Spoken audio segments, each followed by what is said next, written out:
ሰላም በሰዎች እንዴት ናችሁ? ዛሬ ለፍሬሽማን ተማሪዎች ጠቃሚ የሆነ መረጃ ይዤ መጥቻለሁ። እሱ ምንድነው? በጣም አሪፍ የሆኑት የቴሌግራም ቻናሎች እና ኖቶችን ነው።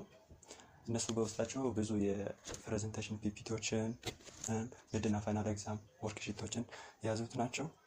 እነሱን በመጠቀም በግቢ በነበራቸው ቆይታ ጥሩ ውጤት እንዲሰሩ እንዲጠቅሙ ብዬ ነው መረጃ ያዘጋጀሁት። ለጓደኞቻችሁ ሼር በማድረግ አግዙኝ።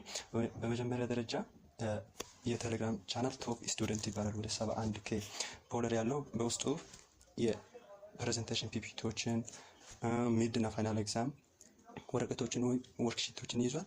ሌላኛው ደግሞ ፍሬሽማን ኤግዛም ወደ 1.6K የሚጠጉ ሳብስክራይበር ወይ ሜምበሮች አሉ። እነሱም ከቶፕ ስቱደንት ጋር ተመሳሳይ በሆነ መልኩ የተለያየ የግቢ ሚድና ፋይናል ኤግዛሞችን ይዟል። ሌላኛው ኤግዛም ቻት ፍሬሽማን ኤግዛም ቻት ቴሌግራም ቻናል እሱም ወደ 0.5K የሚጠጋ